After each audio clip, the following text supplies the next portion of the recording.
creo que debo celebrar la valentía de Norma Quintana para abordar este tema. Si a mí me hubieran propuesto este tema, yo les hubiera dicho sí, pero denme máximo 10 minutos porque no tengo nada de qué hablar. No me parece que haya mucho de qué hablar en lo que nos va a hablar Norma Quintana, porque hay una carencia importante de materiales que a mí por lo menos me ha sido muy difícil encontrar los muy pocos que hay de la literatura de Quintana Roo, la literatura en Quintana Roo y la influencia de la literatura en Quintana Roo. Norma Quintana nació en Pinar del Río, al sur poniente de la mayor de las Antillas, vive en México y se naturalizó desde 1992. Es una de las cubanas mexicanas que no solo nos han impulsado en la cultura, nos han rebasado, nos han inspirado y además han creado generaciones que empiezan a hacer lo que no se hizo durante mucho tiempo. Ella es licenciada en Lengua y Literatura Hispánica con especialidad en literatura hispanoamericana por la grandiosa Universidad de La Habana. Lleva más de 4 décadas dedicada a la docencia, la investigación, la crítica literaria y la promoción cultural. En 1995 y 1996 obtuvo de forma consecutiva el premio del concurso estatal Poesía para la Mujer convocada por el Instituto ADOC, el Instituto Quintanarroense de la Mujer. Ha sido 2 veces becaria en la categoría de creadores con trayectoria del programa de estímulo a la creación y el desempeño artístico. Estas son las actividades curriculares, pero insisto, la presencia de Norma Quintana en todo lo que tiene que ver con la cultura en este estado y en nuestra ciudad capital, que celebramos con estas conferencias por los 125 años de su fundación, ha sido permanente, inmensa y seguramente tiene muchísimo más para dar. Y lo de hoy, con toda seguridad, será una aportación muy importante. Muchas gracias, Norma, bienvenida. Muchas gracias. Yo me siento muy honrada por la invitación que me hizo Rodolfo para venir, sobre todo porque logró sacarme de mi casa. Yo tomé a la pandemia como pretexto para no salir realmente. Me he evaporado de todas las actividades y quiero decir que en este momento es cuando uno lamenta no ser un pulpo, porque tengo esta cosa por aquí, el micrófono por acá y todos estos papelitos que yo, son mis anotaciones y que les voy a pedir perdón para que yo lea algunas partes, para que yo no pierda el hilo de todo lo que quiero decir y además tratarlo de hacer de la manera más sintética posible. Ok, para no aburrirlos. Bueno. Voy a decir algo. Este trabajo que yo voy a compartir con ustedes es un subproducto de una investigación que hice hace ya un montón de años sobre la literatura en Quintana Roo. Es un trabajo de investigación que yo fui publicando por partes en revistas literarias como especie de ensayos independientes, pero que por ahí anda todavía pendiente de publicación. Pero ya yo no lo quiero publicar porque hace muchos años que está terminado. Como parte del análisis de la literatura, de la narrativa en Quintana Roo, de pronto me di cuenta de que la ciudad de Chetumal aparecía de una manera diferente en diferentes obras. En realidad aparece más de lo que podría pensarse, pero yo elegí algunos libros, porque realmente no podía yo, en el poco espacio que me daba una charla, abarcar todo lo que uno puede decir en torno al tema. Elegí algunos autores, no por preferencias, sino sencillamente porque creí que eran en esos textos específicos en los que yo podía ejemplificar mejor lo que yo quería hablar sobre la aparición de Chetumal en la literatura escrita aquí por autores nacidos aquí, no nacidos aquí e idos para otro lugar, porque si algo identifica todo en este estado es la pluralidad, lo ecuménico, y es lo bueno que tiene también, que todos somos de todas partes y de ninguna en realidad. Entonces, antes de empezar, lo que quiero también es decir, ponme la primera.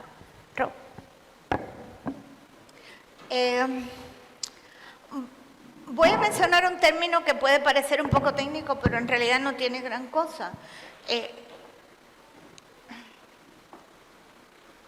Es que yo muevo mucho la cabeza. Esa cosita aquí no era buena idea.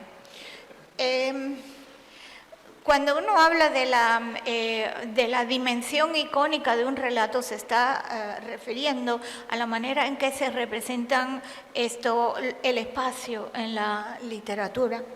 Tiene que ver con la teoría del signo. Un signo es una representación convencional de la realidad y un ícono es un signo que se relaciona con aquello que representa por la semejanza. Como en la literatura uno no puede meter las ciudades o los espacios ahí, uno tiene que recrearlos. Y los recrea no solo a partir de las descripciones, sino además a partir de una comunidad o una identificación del autor con ese espacio que está recreando en la narrativa y que muchas veces tiene una cualidad simbólica. Representa algo mucho más allá de lo que puede decir una simple descripción. Les pongo un ejemplo. Hay un cuento de Juan Rulfo que se llama Lubina, y en el que el personaje, cuando narra al pueblo, todo el tiempo está soplando un viento y está arrastrando un polvo como de piedra blanca, de cal, gris. Y eso es lo que uno siente desde que llega junto con el personaje a ese pueblo y uno siente esa sequedad, esa aridez por la cual en ese pueblo casi no hay personas, solo viejos y mujeres vestidas de negro. Siente como esa misma cualidad polvorienta va llegando a hacer que uno se identifique con esa sensación opresiva del pueblo. Eso está más allá de la descripción. De pronto te vas no a lo que señalan las palabras, sino a lo que quieren decir más allá, que es en realidad lo que hacen los símbolos. No señalar, sino referirse a cosas que las mismas palabras nos van sugiriendo. Entonces, por eso, cuando hablo de la dimensión icónica, estoy diciendo que, bueno, vamos a hablar de algunos autores y de cómo representan la ciudad de Chetumal a partir de estas narraciones.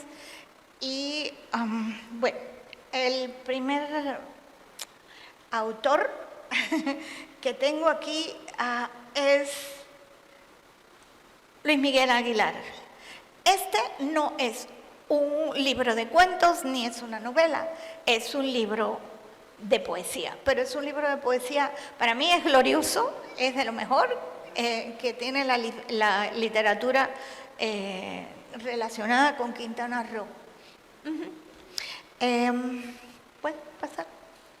Bien, Luis Miguel Aguilar, hermano de Héctor Aguilar Camín, nació, tiene exactamente la misma edad que yo, nació en 1956 en esta ciudad y junto con La familia se fueron a la Ciudad de México después que pasó el ciclón Janet, que acabó con todo y también con la fortuna familiar o los negocios familiares. Este libro, que se llama Chetumal Bay Anthology, que fue publicado en 1983 por el gobierno del estado de Quintana Roo, está inspirado en el Spoon River Anthology de Gally Master, que a su vez tomó la idea de la Greek Anthology, que es una colección de epitafios. Todos sabemos lo que es un epitafio, es una pequeña frase o una pequeña historia que se escribe en la lápida de los cementerios, en los que se pretende decir qué hizo, quién fue o qué hizo con su vida esa persona que descansa ahí. Entonces, los textos de esta obra simplemente sobrepasan la brevedad necesaria del epitafio y se convierten en como anécdotas o sucesos que en conjunto arman la historia de la ciudad a partir de las evocaciones de los difuntos. Bueno, ¿cuáles son sus rasgos característicos? Para empezar, la poesía se supone que tiene una cualidad subjetiva, pero estos textos no tienen esa cualidad subjetiva de los poemas, sino que están construidos a partir de un proceso épico, o sea, cuentan historias. Son como testimonios o confesiones de estos personajes que son difuntos y a partir de ellos hacen como una especie de exorcismo de sus culpas y sus excesos y hablan al lector desde una perspectiva que es más, para mí, una muerte moral que física. Porque todos estos personajes arrastran historias trágicas o dramáticas, de desesperación, de soledad. El discurso de este texto y de estos textos es un discurso lacónico, es decir, es seco. No vas a encontrar un evidente propósito de embellecer el lenguaje. Crea como una especie de efecto de extrañamiento, como el famoso teatro político de Bertolt Brecht, en el que tú no podías hacer catarsis, ni vibrar esto, ni identificarte con lo que estaba ahí, pero en este caso la distancia con los sucesos la establecen los mismos protagonistas. Ellos cuentan su historia, pero la cuentan sin hacer ningún tipo de manipulación moral ni emocional. Simplemente te digo lo que me pasó sin calificarlo. Como son textos sintéticos, entonces se resumen a lo imprescindible y se vacía de procedimientos retóricos. No vas a encontrar metáforas ni ningún tipo de otro recurso tropológico y están anclados los textos en la imagen, simplemente la imagen. Es por eso que es una poesía objetiva, narrativa, anecdótica y hecha con elementos de la vida real, con cosas concretas. Pásalo. Bueno, ¿cómo se representa la ciudad? Los epitafios de Chetumal Bay Anthology son anécdotas encapsuladas cuyo conjunto arma la historia de una ciudad provinciana metida entre la selva y el agua, donde, como en el Macondo de García Márquez, el calor sofocante, la humedad, la falta de horizontes, el aislamiento, la falta de alicientes, alientan pasiones y vicios y preparan el camino para la violencia. Es un libro épico, es épico porque cuenta cosas, como es épica la Ilíada o la Odisea, porque aunque está escrito en hexámetros, es en realidad una historia. Ahora, ¿qué tipo de épica tiene este libro? Pues es una épica sin gloria, de personajes sumidos en una guerra contra el engaño, la bulia, el calor sofocante, la falta de horizontes, y es una guerra sorda en la que todos salen perdiendo. Logra capturar en pocos trazos esa atmósfera de esa ciudad que sentimos, ojo, y esto es lo importante de la imagen de Chetumal en este libro en concreto. Chetumal está vivo. Incluso los textos, cuando hablan de Chetumal como si fuera alguien, no algo. Es como una especie de animal agazapado ahí, esperando que alguien se salga tantito de la raya para caerle encima, ¿sí? Se le da la yugular. Las historias de casi todos estos personajes son así. Les voy a leer un pedacito de un par de ellos, chiquitito. Dice, entonces vino de Chihuahua. Esto es un poema acerca de un hombre que cuenta que él estaba enamorado y frecuentaba a una prostituta de un prostíbulo que se llamaba Chelha, y que estaba tan enamorado que alguien le dijo, oye, no, por ahí no va la cosa, no te vayas a casar con ella. La dejó y entonces vino de Chihuahua un vendedor de seguros, sacó a Ignacia del Chelha y le puso casa. Yo pude haber sido él. Lo pensé entonces como si en esa unión viera el futuro, que finalmente no era para mí. Ya libre de eso, seguía acostándome con ella varias veces, porque el marido siempre estaba en otra parte, o siempre estuvo en otra parte hasta esa tarde. Supongo que alguien le avisó, supongo que fingió algún viaje a Mérida, que se escondió enfrente de su casa y que me vio salir de ahí justo a las 7, cuando todo se muere en Chetumal. Este poema se llama Marcos Putañero. Bueno, este otro fragmento es de un poema de una adúltera, Rosalía. Nació mi amor por López, me cortejó hábilmente y yo no pude más que hacerle caso. Chetumal dijo también que mi pasión era más turbia que el mar de la bahía.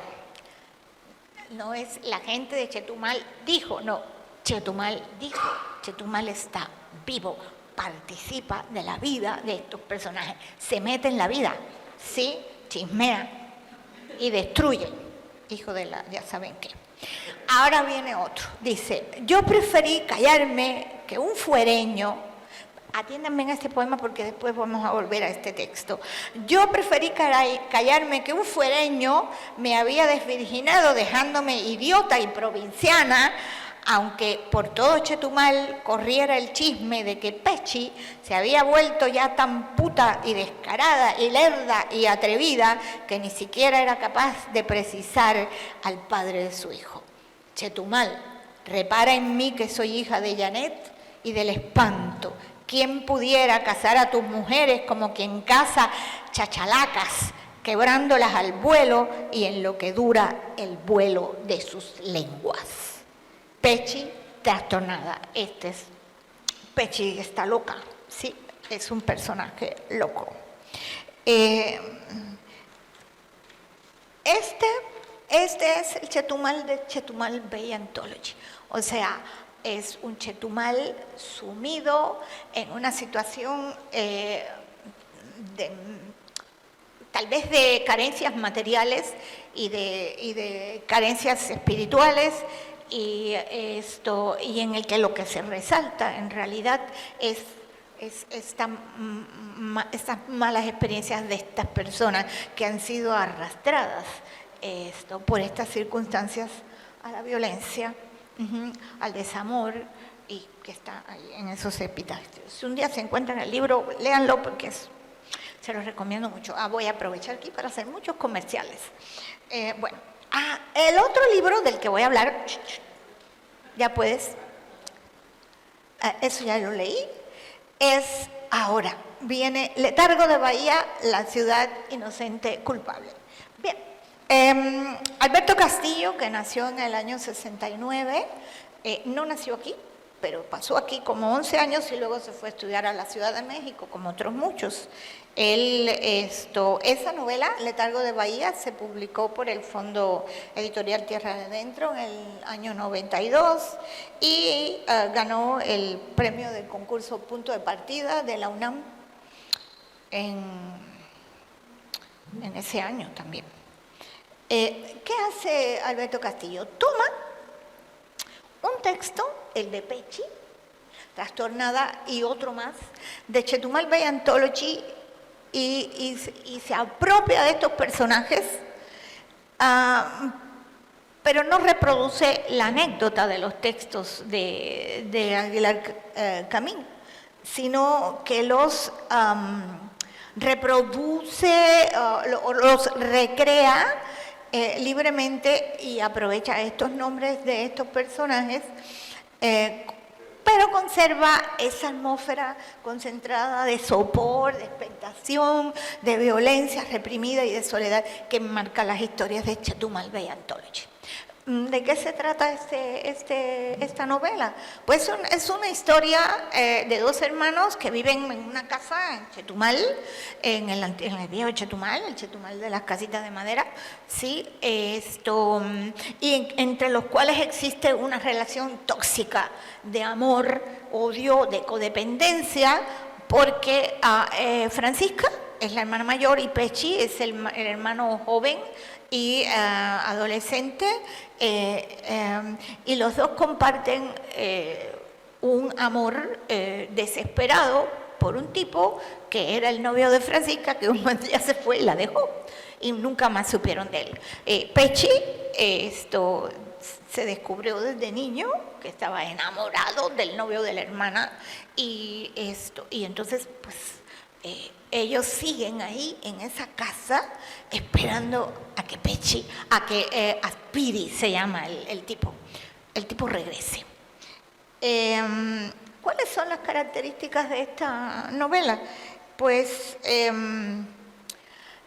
esta novela funde elementos teatrales, es una novela corta, se lee así, y hay una voluntad de búsqueda estética a partir de esa indefinición genérica que algunos dieron en llamar hace muchos años como literatura posmoderna.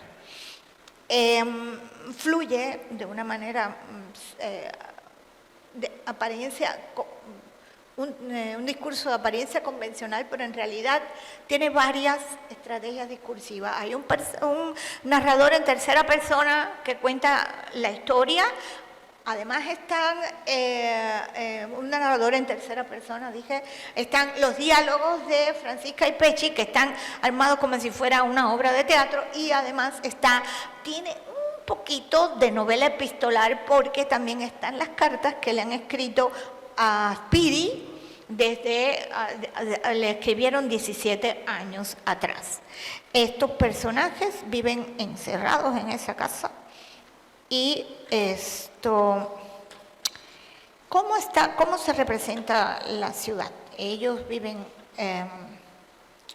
en un espacio agobiante que a su vez está encerrado en el espacio sofocante, como un círculo encima de otro de la ciudad de Chetumal, ¿sí? O sea, sienten el peso no solo de la casa, sino también de la ciudad, que en este caso no es la ciudad agazapada, esperando para hacer daño de Chetumal Bay Anthology, sino como un telón de fondo para esta historia de amor reconcentrado, odioso e imposible, y también cocinado en el calor, en la humedad, igual en la falta de horizontes. La casa es como la proyección simbólica de la mente cerrada de estos dos personajes. Pero Chetumal está allá, como inocente, pero en realidad siendo culpable porque de alguna manera estos personajes no tienen expectativas porque están justamente en un espacio que también los agobia, o sea, ellos viven como en una cebolla. Sí, son ellos un mundo, el centro de la cebolla, luego la casa en la que se mueven todo el tiempo, al patio, al pozo, al cubato, lo que sea, y luego está la ciudad de la que ellos hablan y a la que casi nunca van. No es un personaje la ciudad, pero en cambio está el paisaje, que no estaba en Chetumal Bay Anthology.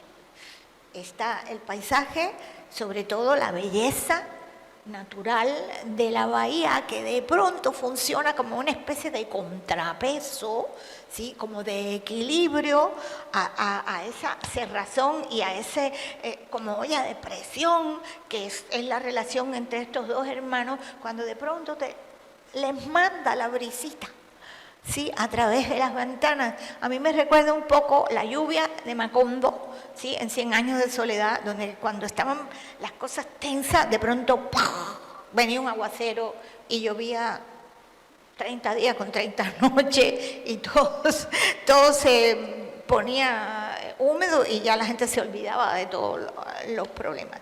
Es como ese recurso de aplazar las tensiones, en este caso con la brisa que viene de la bahía. Entonces ya no es solo la ciudad, sino también la bahía. Entonces aquí ya hay, o sea, la ciudad es un poco, si esa brisa viene como a aplacar. Aquí les voy a leer este fragmentito. Dice, el reflejo de la luna se refrescaba chapoteando sobre el agua de la bahía, las luces pálidas de Chetumal se movían con el aire y las ramas de los árboles emitían leves bostezos. Junto al mar no existe el silencio, siempre hay algo que llena los oídos, el ir y venir de las olas, el viento pasando por las tablas del muelle, los grillos. Peche escuchaba las palabras de la noche con los ojos cerrados mientras Francisca le estrechaba la mano.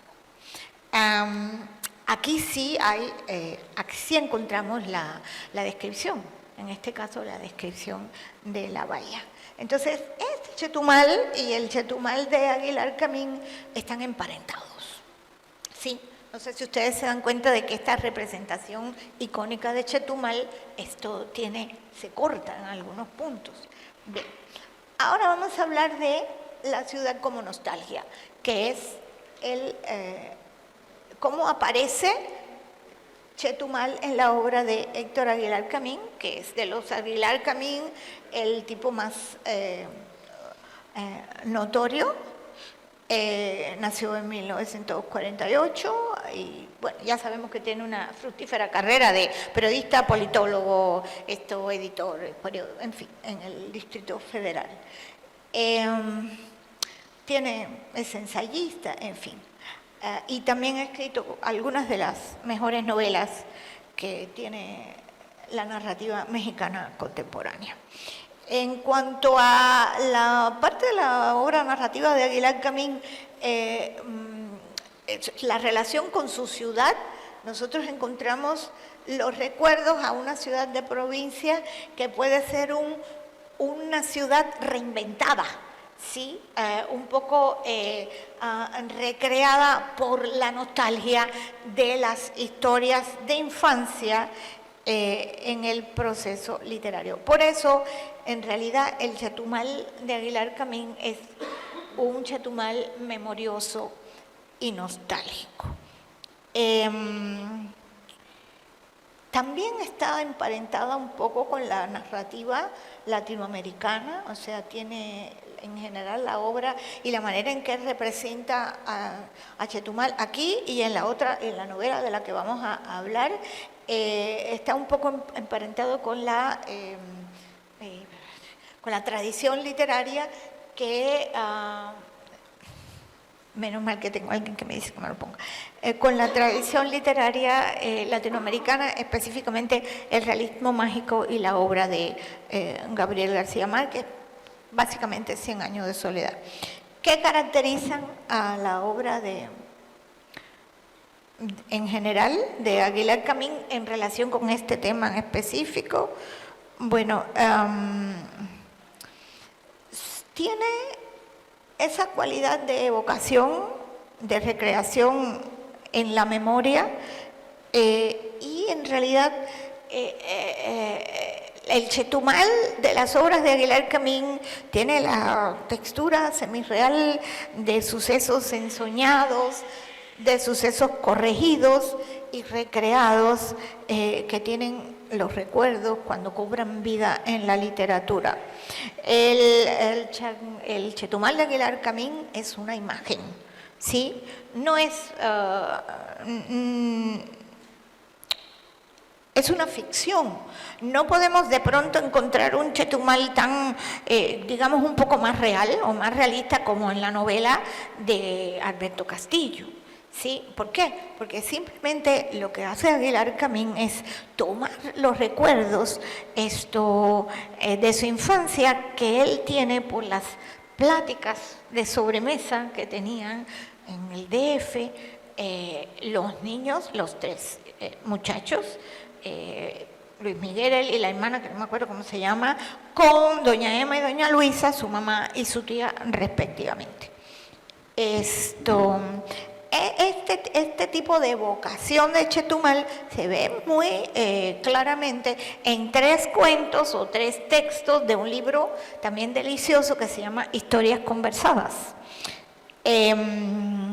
Estos 3 cuentos son La prehistoria de Ramona, La noche que mataron a Pedro Pérez, que eso fue un personaje en la ciudad de Chetumal, y es una historia real, y El regalo de Pedro Infante, que también era una persona, un lugar común en Chetumal. El hombre volaba hasta aquí en su avioneta o en su avión para traer mercancía, etcétera, etcétera, como si le hubiera hecho falta. Entonces, ese recuerdo del Chetumal, sí, déjalo ahí, idílico, como una especie de Arcadia tropical, estos son traídos una y otra vez al presente por las mujeres de su casa. Y entonces ahí, en la recreación literaria de Aguilar Camín, alcanzan su propio vuelo. En realidad sí es un espacio literaturizado, recreado. Les voy a leer un fragmento. Hasta ahora solo habíamos tenido el mundo pagano y originario de Chetumal, un mundo anterior a la culpa y al nazareno. Era un pueblo del oeste, véanlo, con mar y sin caballos, definió doña Emma. Nada faltaba ahí: pescado, fruta, langosta, pavos de monte. Cogías quetzales en el patio de tu casa y los venados venían a tomar al aljibe del pueblo. Había todo con solo estirar la mano. Por eso era un pueblo tan pobre. No había que esforzarse por nada. Obviamente no era así, para nada. Sí, la gente en Chetumal realmente se las veía difíciles en este lugar olvidado de Dios por mucho tiempo. Entonces, pues agregando aquí, inventando ya, Aguilar Camín obtuvo su propia versión de esta ciudad, que no es para nada la de los textos anteriores. Y algo similar va a ocurrir con los otros textos incluidos en este libro. Él hace un comentario en una nota en alguna parte, que aquí no la tengo consignada. Él dice esto: puedo decir que la diferencia entre la realidad constatable y lo que aquí se refiere no es el descuido, sino la intención de estos relatos, la voluntad de corregir el terco mundo para que se ajuste por una vez a nuestros deseos. De manera que es el Chetumal que él deseaba a partir de lo que le contaban su mamá y su tía. Pero un Chetumal del que se tuvieron que ir porque vino un ciclón y acabó con él. Bien, bueno, más de un lustro se tomó reunir estos datos históricos, recuerdos, fantasmas, incompleteces para al fin revivir la ciudad de sus nostalgias en una novela. Y esa novela es El Resplandor de la Madera. Esa Arcadia tropical de la que hablaban su mamá y su tía es la que está debajo, ¿sí? De ese pueblo de Carrizales,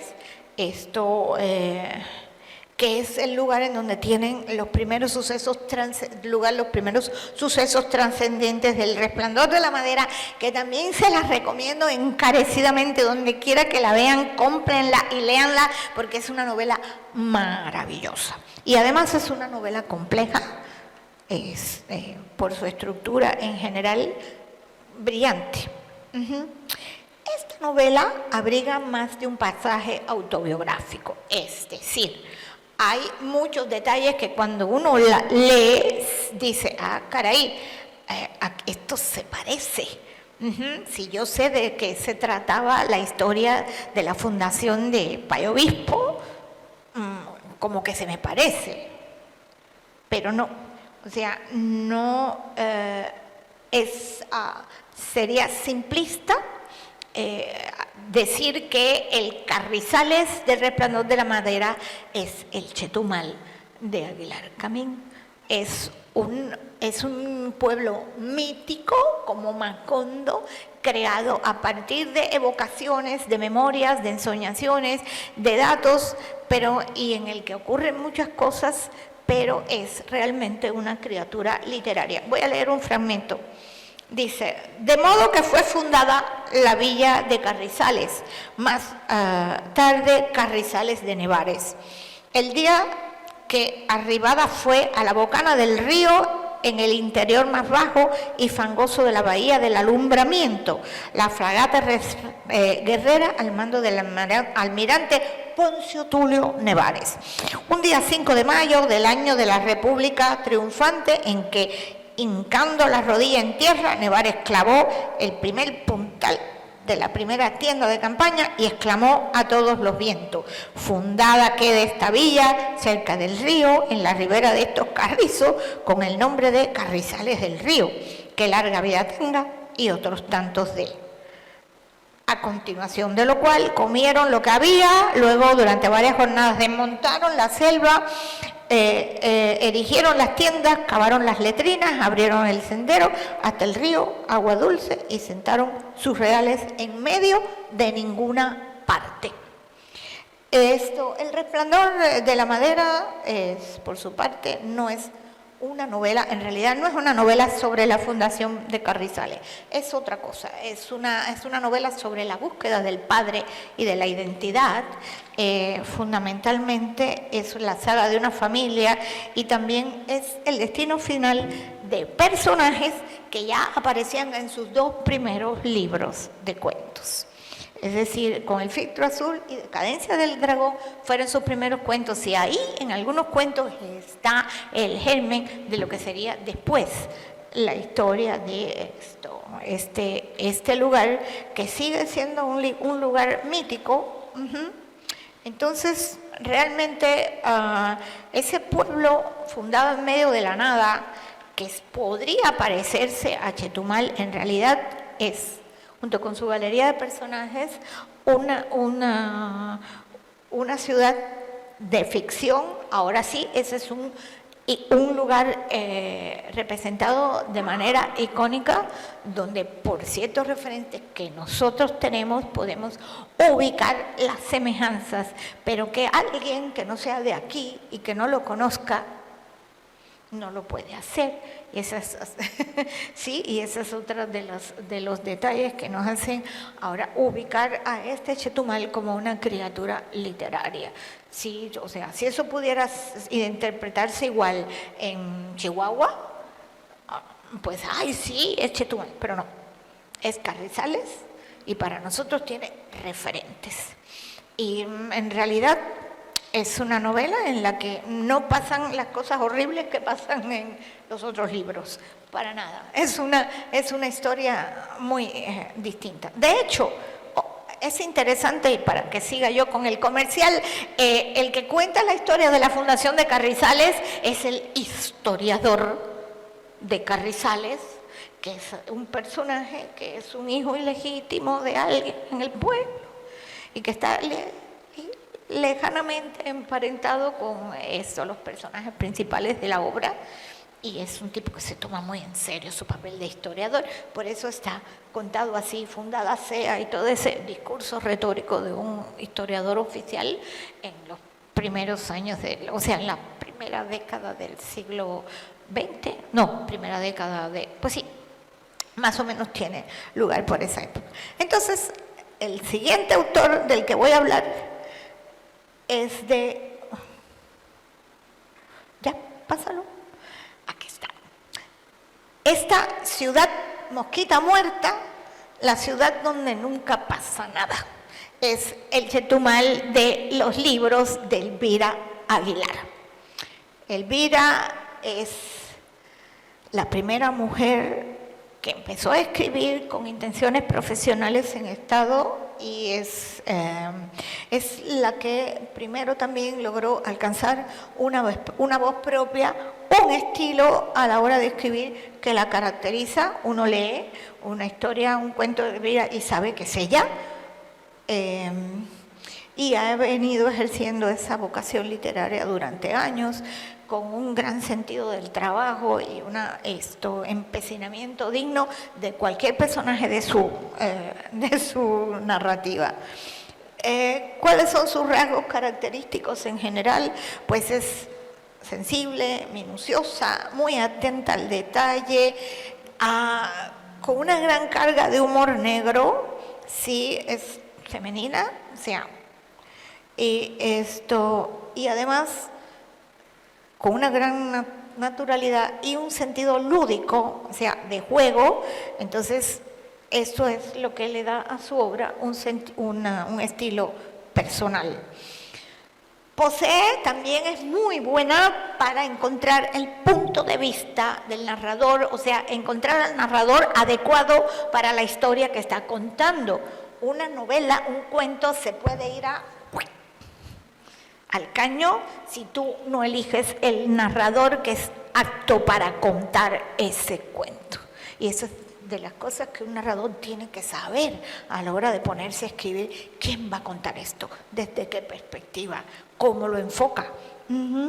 Tengo que encontrar la persona apropiada. En Elvira es muy frecuente que el narrador asuma la perspectiva de una niña o de un niño. La mirada infantil, desde la que algunos de los cuentos de Elvira están contados, ayuda mucho a darle esa frescura y ese aire de descaro inocente que tiene muchas veces el narrador a la hora de enfrentar las situaciones tan escabrosas que a veces aparecen en los cuentos de Elvira. Porque realmente, si no fuera por esa mirada de ese narrador, esos cuentos serían realmente de horror y misterio, ¿ok? Por las cosas que suceden. En la literatura de Elvira, las cosas más inusuales ocurren como si fuera lo más natural del mundo. Y ella puede interesar y atrapar al lector con estos detalles sorpresivos, salidas inesperadas y a veces humorísticas. ¿Qué te crea esto? Ahorita les voy a leer un pedazo. Pues que te ocurre lo que en literatura se suele llamar en análisis literario ruptura de sistema. Tú estás inmerso en un lenguaje, en un aura, en el lenguaje determinado, y de pronto abruptamente te sacan de ahí y te llevan a otra dinámica. Y tú te quedas como, ¿qué pasó? Y es exactamente lo mismo que esto pasa en las historias de Elvira.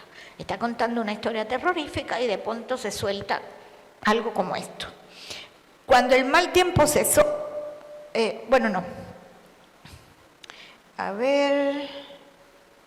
pues es el tono, ese es el tono de Elvira,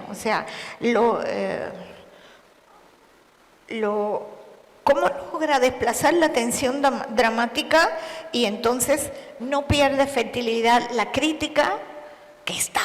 Hay una crítica social en su historia, simplemente está desplazada la tensión dramática precisamente por esto que les voy a leer. Por ejemplo, don Abimael se enteró del romance y una mala tarde se dejó venir de Calderitas. Mi tía, aterrada, pero con la fuerza que da el amor a los 50, se le enfrentó. Le dijo anciano desdentado y habló de devolverle su casa, pero regresar con él jamás. Don Abimael gritó que aquello era cosa de hombres y sacándose escopeta retó a duelo al extranjero, que sin más arma que su juventud aceptó. Yo abracé a Dorita y le dije al oído, no te asustes, don Abimael es un viejito, no podrá con el extranjero. En esas estábamos cuando escuchamos un grito. El viejo mañosamente sacó de su chamarra un picahielo y con mucha habilidad extrajo los ojos de su rival. Estos fueron a dar a los pies de Dora. Yo los recogí y en mi afán de protegerlos, los guardé en mi boca. Ella corrió y abrazó al herido, le pidió que no se muriera. Él tenía la cara cubierta de sangre, las manos y los labios le temblaban. Alcancé a escuchar sus últimas palabras. Guarda mis ojos en tu corazón, mi alma. Después, un tiro en la frente le quitó la vida. La ciudad le aplaudió a don Abimael su valentía. Se hablaba del anciano como de un héroe digno que limpió su nombre y apartó a su esposa del pecado.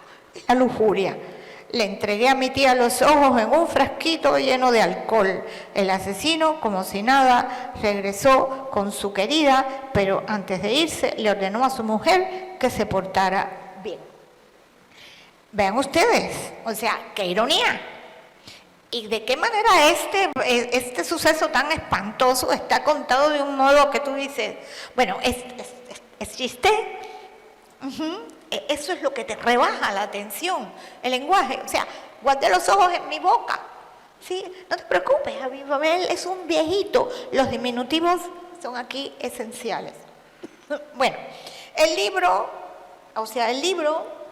y por eso elegí exactamente este libro, donde nunca pasa nada, aunque en realidad la obra de Elvira en general pasa en Chetumal y tiene más o menos estas características. Pero es que este libro, que se llama Donde nunca pasa nada, es el que realmente refleja, digamos, la idea que muchos podían tener de Chetumal hace algunos años.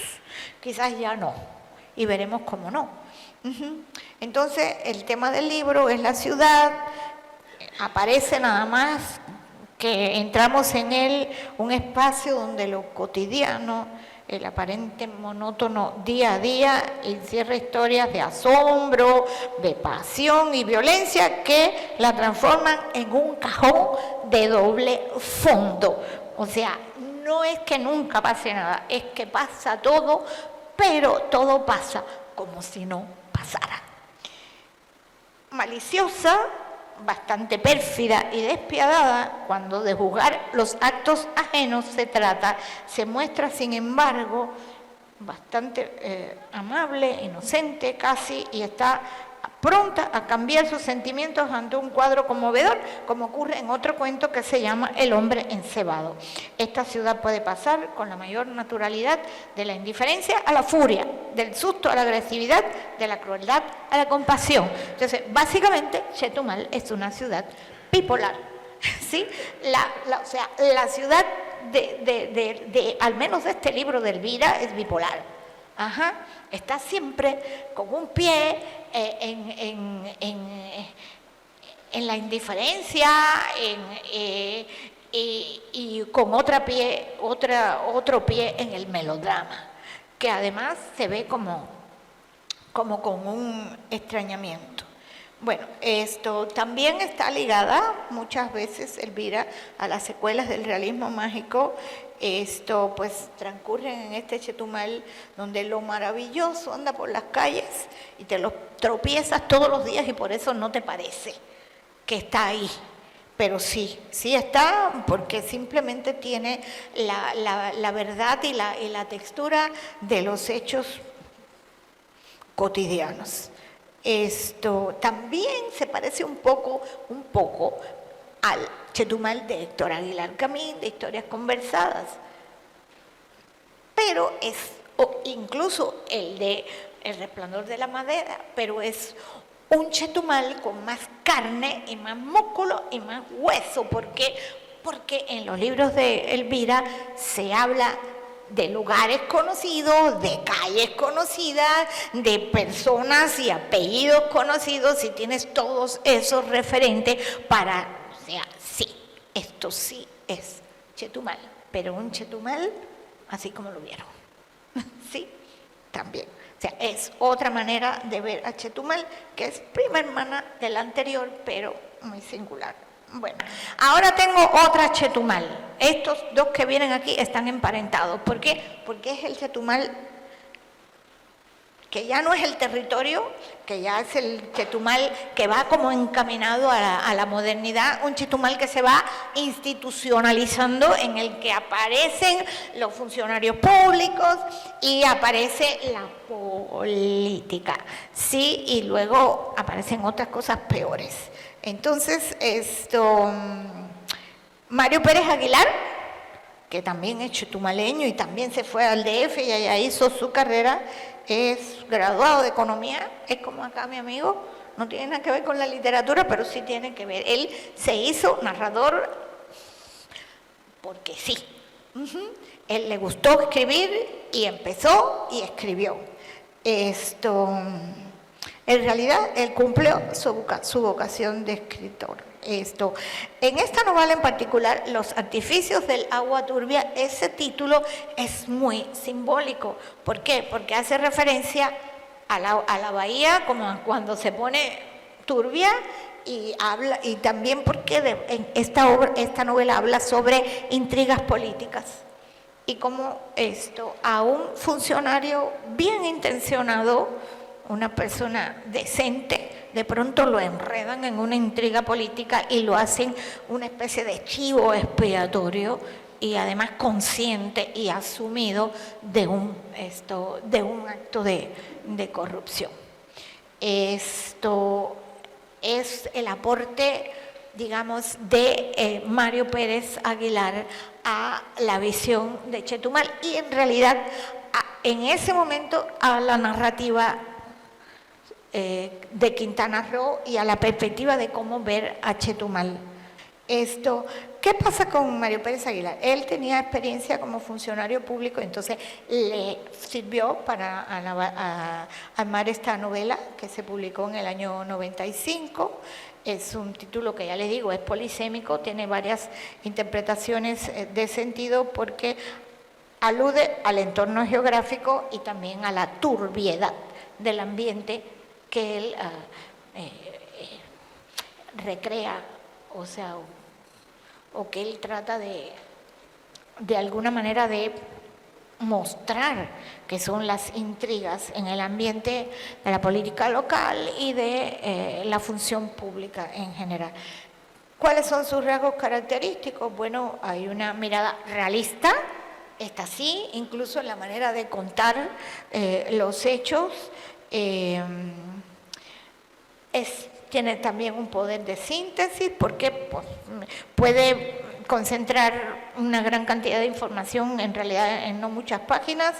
De pronto tiene sabor costumbrista en algunas partes cuando habla de cosas, de sucesos que ocurren en la ciudad y que uno puede perfectamente identificarse con ellos. Si ha vivido aquí tantos años, sabe que eso puede ocurrir, las costumbres de Chetumal en determinado momento, qué hacían los chetumaleños en determinado tiempo, a dónde concurrían, cuáles eran sus hábitos, etcétera, etcétera. Ese es el costumbrismo. Ahí de pronto él tiene resabios románticos, ¿sí? Porque es el romanticismo literario el que le da un gran poder al costumbrismo, para poder buscar tratar de determinar esencias nacionales. Por eso la literatura romántica por lo general es costumbrista. Y bueno, el lenguaje es muy liso, es muy llano, fluido, no tiene pretensiones poéticas, pero sí es muy elocuente y muy adecuado para el tema. Es una novela muy bien escrita. ¿Qué es el Chetumal de esta novela? Pues es una ciudad desmitificada. Aquí se acabó la Arcadia tropical de las viejitas de los Aguilar Camín, y también este Chetumal donde nunca pasa nada, pero hay sucesos mágicos y increíbles, y pasan cosas como que de pronto alguien cría un cocodrilo y luego lo convierte en un macetero, y no, esta ciudad ya está despojada de esa aura mitológica, realista, mágica o lo que tú quieras, y es una ciudad que guarda secretos inconfesables, y ese es el aporte de Mario Pérez a la visión de la ciudad y de este ambiente, o del espacio urbano en la literatura en Quintana Roo. En realidad, los artificios del agua turbia es un tirón al paño bajo el cual se ocultan los manejos del poder en ciudades de provincia, y toman como ejemplo este caso típico de Chetumal. Es decir, las ciudades de provincia de pronto se vuelven lugares bastante turbios. Aquí hay solo un fragmento. Dice así: muchos años antes había albergado esperanzas en que su retoño, un perdulario, no voy a leerlo todo, acabado por el alcohol, terminara sus estudios profesionales y llegara a ser prominente ingeniero. Sin embargo, no solo su compadre se lo advirtió mucho tiempo antes de que sucediera, sino también varios amigos coterráneos. Ese hijo tuyo anda en malos pasos, le dijeron, no deja en paz el trago en el muelle de Chetumal, el tráfico de caoba y cedro y el contrabando de comidas enlatadas y quesos de bola holandeses deja mucho dinero. Pero debe tener cuidado, los negros zaraguatos de Belice son peligrosos y un día puede amanecer muerto. Y así había sido. Amaneció tirado en el camellón de la Héroes en una brumosa mañana de febrero, hinchado por el alcohol, por el agua de mar y por los peces aguja que se metieron hasta su estómago. Todo Chetumal cuchicheó en aquel tiempo que se había caído de su cayuco en las horas más álgidas de su borrachera, y que sus desesperados intentos por salvar la vida lo habían conducido hasta el sitio donde lo encontraron. Otra versión, con rasgos de creencias en leyendas lejanas, decía que su muerte se debió a sus deseos de lucro en negocios ilícitos y oscuros, y que como después de todo había sido un hombre bueno, Laxtabay, algunas mujeres de la calle y otras pitonizas lo sacaron y lo dejaron a mitad del camellón para que su cuerpo decrépito no fuera devorado por los tiburones. Nadie podía ahogarse en la bahía de Chetumal con 60 centímetros de profundidad y sin tiburones. La realidad fue que lo mataron sus enemigos de negocio.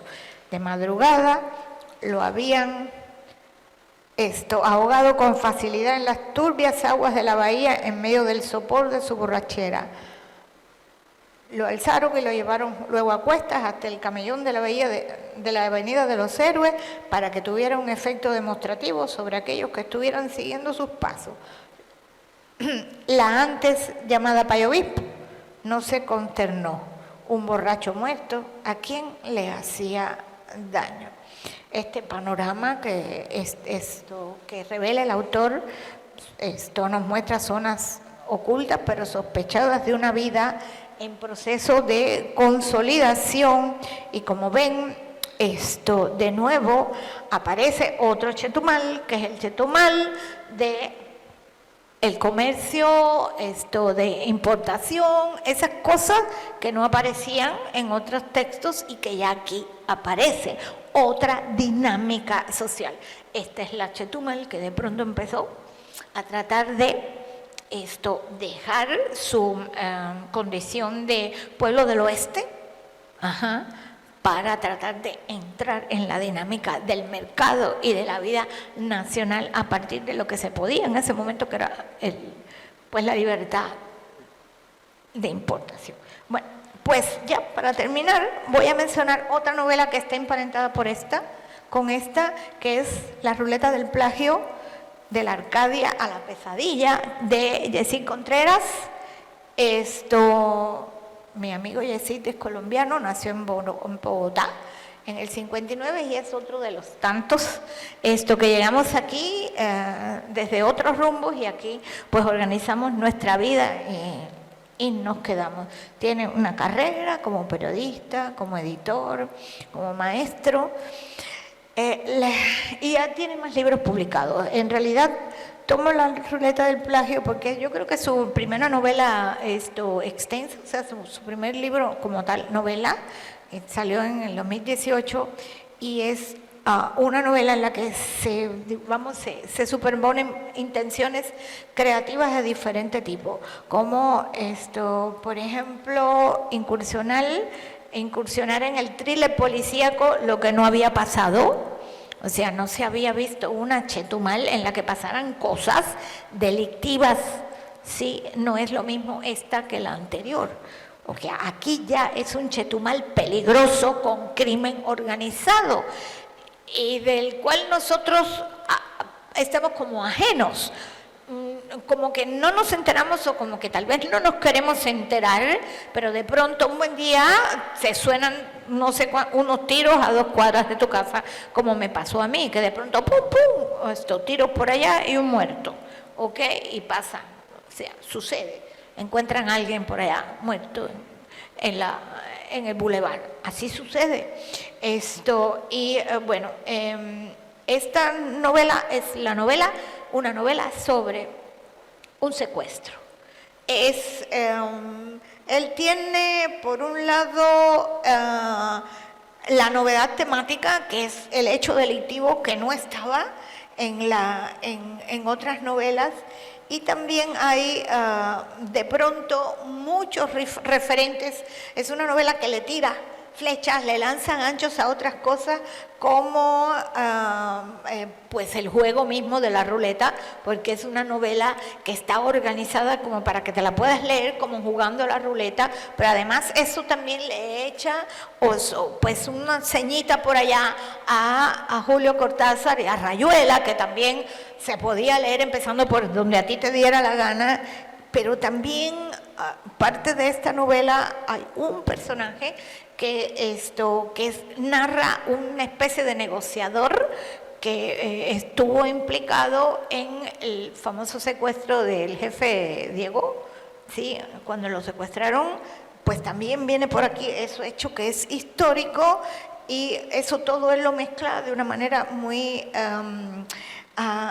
dinámica, porque pone todos estos hechos narrados en un narrador en tercera persona, y de pronto al secuestrado lo pone a hablar en un monólogo interior.